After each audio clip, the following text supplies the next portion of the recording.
Olá, minhas alunas e meus alunos do Técnico em Cozinha. Preparados para viajarem na Química da Cozinha? Então, o assunto dessa aula será os fundamentos da análise sensorial. E eu dividi esse conteúdo em 3 partes para facilitar a construção dos vídeos e a compreensão de vocês. Nessa primeira etapa, gente, nós vamos viajar pela história da análise sensorial. Na segunda etapa, vamos falar sobre a importância das cores, a influência que ela tem nos alimentos, como também dos aromas. E na terceira etapa, nós vamos falar dos aspectos sensoriais, os órgãos dos sentidos propriamente dito, ok? Meu nome é Paula e aí a gente vai começar fazendo uma pergunta para vocês. Você conhece os seus sentidos? O que os seus olhos veem é de fato o real? As cores, a tonalidade do vermelho e do marrom é realmente aquela cor que você está enxergando? E o seu olfato?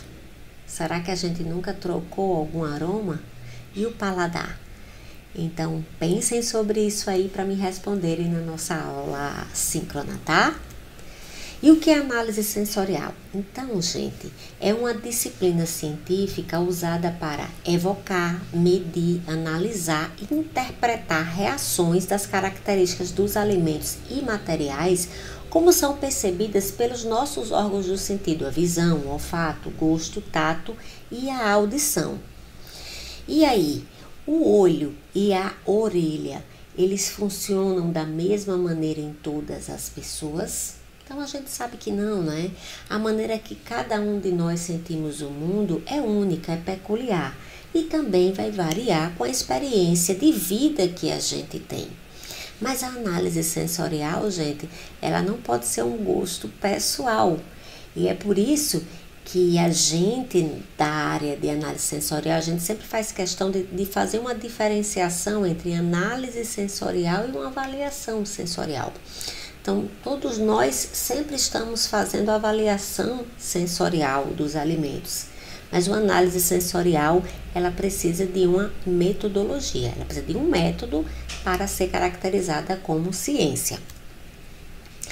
Então, avaliar os alimentos é uma função primária do ser humano. Assim que o ser humano, o homem, a mulher nasce, começa a experimentar os alimentos, não é? O leite materno, ele já começa a indicar se aquilo é saboroso para ele ou não, se ele gosta ou não. E ele vai crescendo e entrando no mundo dos alimentos, querendo cozinhar, querendo experimentar, coloca tudo ali na boca, não é? E ele vai construindo o que a gente chama de memória gustativa. Ele vai descobrindo o que ele gosta mais, o que ele gosta menos. E é óbvio que isso também está associado, gente, ao momento do conhecer, do experimentar esses alimentos. Momentos prazerosos, momentos de alegria ou momentos não tão positivos. Então, a história da análise sensorial, ela está dividida em 4 fases. Na primeira fase, gente, é tudo aquilo que está antes de 1940, o que a gente chama de pré-década de 40. Então, a avaliação de um alimento, a análise sensorial do alimento, ela era feita muito de forma artesanal, sem uma ciência aplicada. E muitas vezes, quem produzia aquele alimento era quem dizia o que era de qualidade ou não. E aí vem-se o questionamento hoje, não é? Será que a opinião de um presidente de uma empresa é mais precisa do que daquela pessoa, do auxiliar de produção que está ali tocando no alimento, recebendo a matéria-prima, produzindo o alimento e descobrindo cada vez mais como adequá-lo, deixá-lo numa textura ideal, na doçura, na quantidade de sal, de acidez, tá? Então tudo que ficou para trás de 1940 é o que a gente chama de primeira fase. A segunda fase, gente, ela vai de 1940 a 1950 e é uma fase muito intensa de conhecimento para análise sensorial. Por quê? A gente sabe que a gente estava vivendo períodos de grandes guerras. De 1914 a 1918 foi a Primeira Guerra Mundial. E uma das coisas que as potências, os países envolvidos em guerras perceberam era a importância que deveria ter a alimentação daqueles soldados.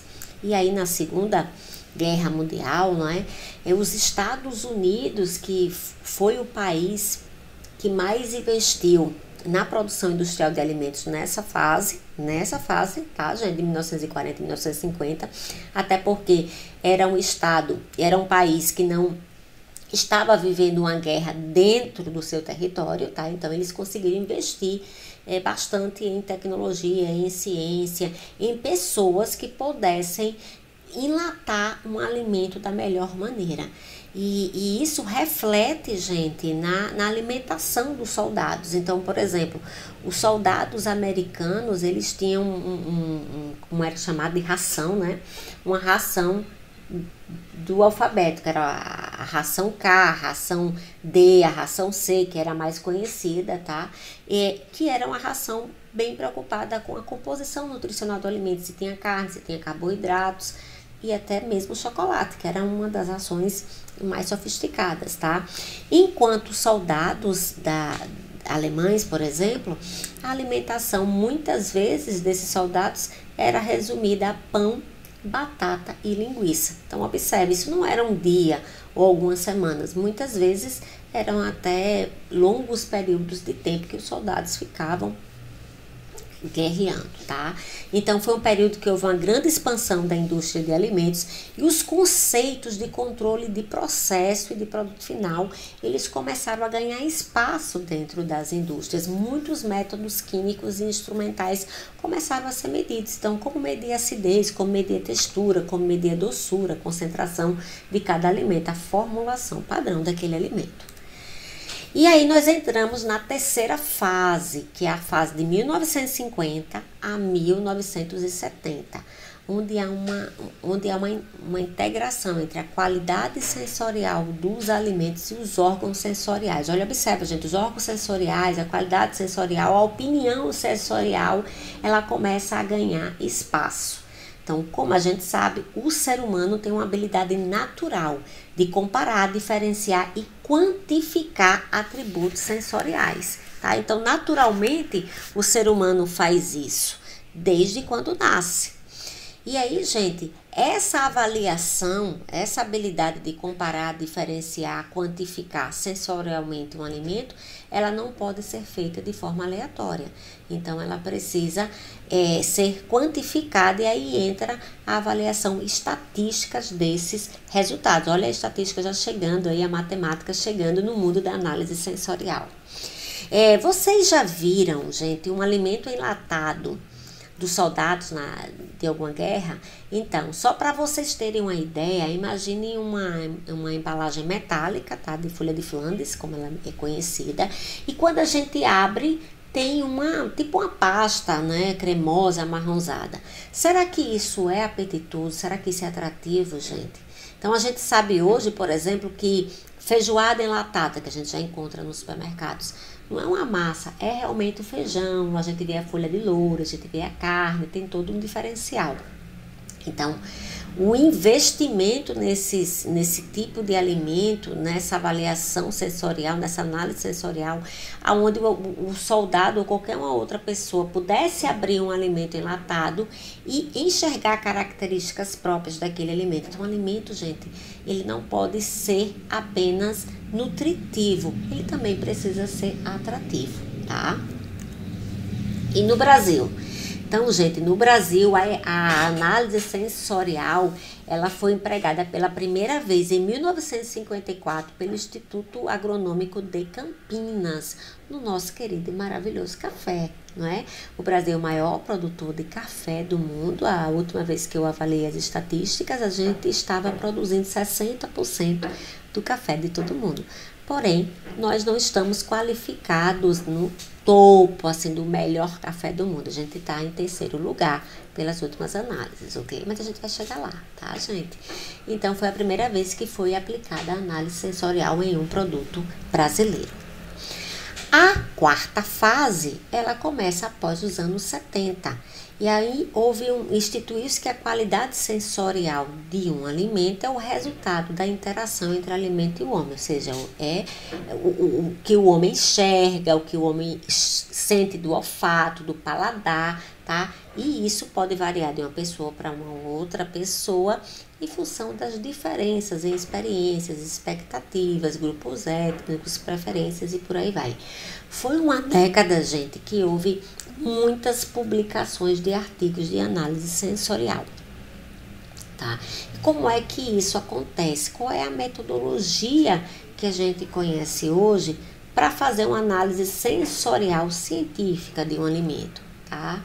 Então, hoje a análise sensorial ela tem 3 tipos de testes, são os testes afetivos, os testes discriminatórios ou de diferenças e os testes descritivos. Os testes afetivos, gente, eles são, eu vou dizer assim, eles são os mais fáceis de serem aplicados, os mais menos complexos. Por quê? Porque o teste afetivo, você não precisa ter um provador treinado para avaliar um alimento. Então, por exemplo, vocês podem fazer um risoto de ostra, vou dar um exemplo aqui da cozinha aqui de Florianópolis, tá? E de acordo com aquele prato que vocês fazem, aquela preparação, o risoto de ostra, aquele teste afetivo, se gostou, se não gostou, se compra ou se não compra, ele pode ser feito com os próprios consumidores que chegam naquele restaurante para avaliarem. Então, os testes afetivos, geralmente as empresas fazem em shopping, né, nas ruas, nos supermercados ou até mesmo nas instituições de educação em que tem cursos da área de alimentos. Já os testes discriminatórios e descritivos, não. Os provadores, as pessoas que vão avaliar aquele alimento, eles precisam estar treinados, eles precisam conhecer as características daquele alimento, saber descrever o gosto, a doçura, o ponto de acidez que aquele alimento deve possuir, tá? Então, os testes discriminatórios, geralmente você faz uma alteração na formulação, na receita, e você avalia aquele novo produto em comparado com outros produtos que seriam considerados o padrão e ver se há uma diferença ou não. Os descritivos, eles são bem mais complexos. Muitas vezes você precisa descrever o sabor de um alimento, descrever o aroma de um alimento. Então, não é assim tão simples, mas sim, existe treinamento e existem pessoas que fazem isso sim, tá, gente? E para que serve toda essa análise sensorial? Então, geralmente a gente utiliza a análise sensorial para desenvolver novos produtos. Então, na cozinha, a gente faz um prato diferente do que é conhecido no mercado. Então, a gente vai fazer uma análise sensorial para saber se ele é aceito, se vai ter público ou não. Ele também vai nos indicar o grau de qualidade, se aquilo está dentro do que é considerado um padrão de qualidade, tá? Muitas vezes a gente muda o ingrediente de uma receita, então a gente vai avaliar custos, padrões de receitas, ou até mesmo na reformulação de produtos. Você está no mercado e você produz, por exemplo, um iogurte que o seu concorrente tem uma venda maior.